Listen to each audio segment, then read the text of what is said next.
बे गेट पासआव बागुरुम्बा मोसानाय सावगारि थादेरनायमोनब्ला आरो लोगोसे बर'निबो मोननैसो लिरनाय थादेरनायमोनबा साबसिन नायनो मोजां जागौमोन।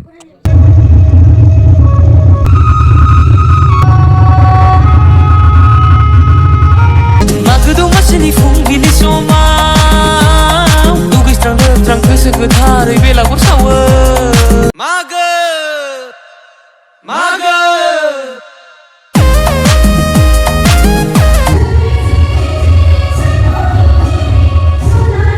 बागुरुम्बा मोसानाय पिक्सार थादेरनांगौमोन आरो लोगोसे बर'निबो लिरनाय थायोमोनबा मोजां जायोमोन होननानै माखासे रायजो राजाफ्रा बुंलायसोदों। मिस्टिखौ जानानै थाजिम जानानै आरो गोख्रों बोलोजों माने रिहार्सेलखौ होनो हाबावगोन आरो। मागो मागो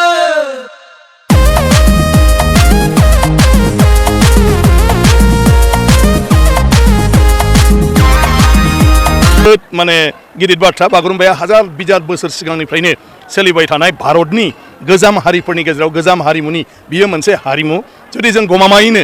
असुरनि रायक्षसनि बंशब्ला बियो असुर रायक्षस, सोरबा नरकासुर, बानासुर, सोरबा भगदत्त, सोरबा रुक्मिणी, बिसिनि समनिनो बियो मोसानाय आरो बेखौ दिनैसिम इयुन जोलैफ्रा लाबोयै लाबोयै बे समाव सफैदों आरो दिनै दुलाराय बुहुमावनो बे 19 अक्ट'खालि जे बागुरुम्बा दोहौ मुंनि हाबाफारि लानानै खालामनो नागिरदों प्रधान मन्त्रि आरो जोंनि माने गिबि मन्त्रि बिथांनि सिगाङाव बियो गिदिर मोनसे जोंनि बर' हारिनि जिथु सिमांमोन बे सिमांनि जाफुंसारनाय होननानै आं सानो। भिडिअनि फुटेजाव खोनाखाबाय 17 थारिखआव मा प्रग्राम जागोन। जाय EX NDFBफ्रा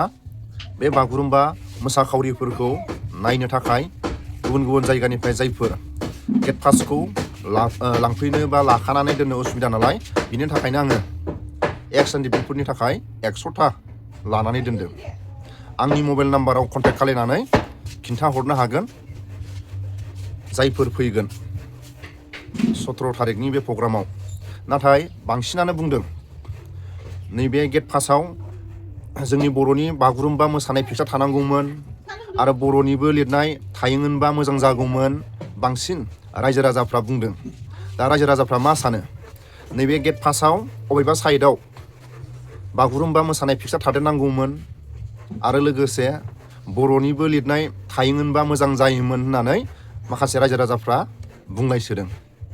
भिडिअनि फुटेजखौ खोनासंलांदो। जाय EX NDFBफ्रा 17 थारिखआव गुवाहाटीनि हुरुजाय बे स्टेडियामाव जायफोर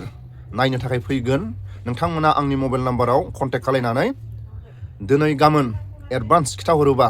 मानो होनोबा जायफोर फैगोन होननानै जुदि टिकेटखौल' आवग्रिनानै बुंहरोबा जानाय नङा। मागो मागो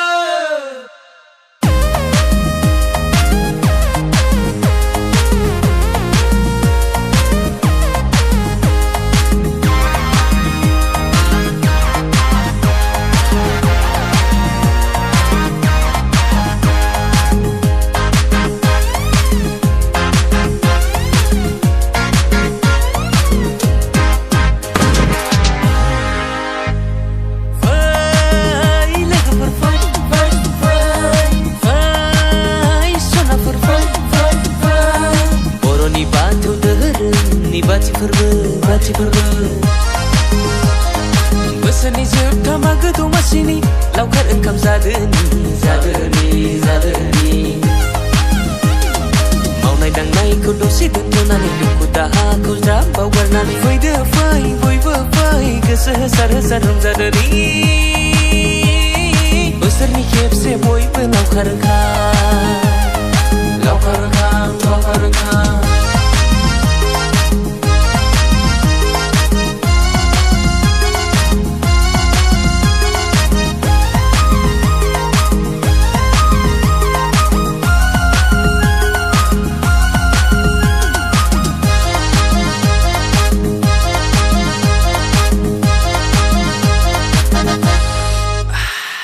मागो दमासिनि थाव फिथा, मागो दमासिनि एन्थाब फिथा,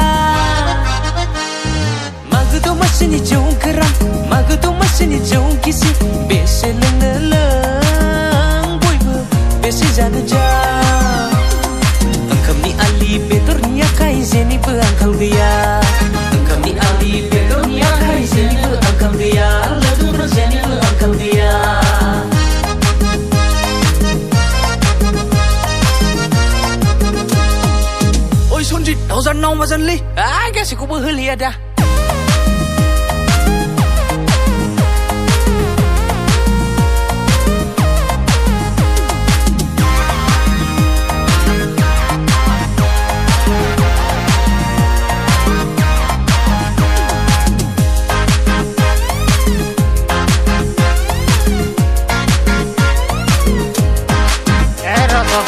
Beखौ दामलाय आं मोसानि लाव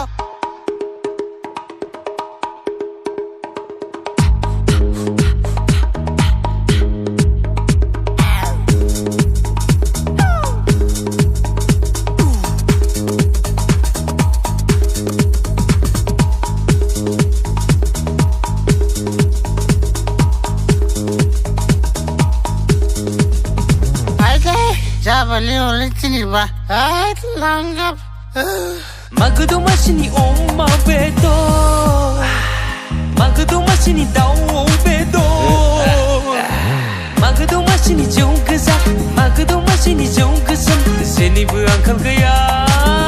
लोगोफोर सनाफोर जा रंजा जा मोसा ओंखामनि आलि बेदरनि आखाइ जेनिबो आंखाल गैया लोगोफोर जेनिबो आंखाल गैया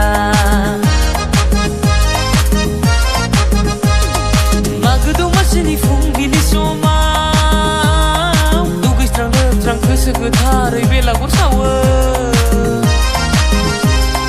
गेना गोरोन्थि जालांनायफोरखौ गोसोनिफ्राय निमाहा बिदो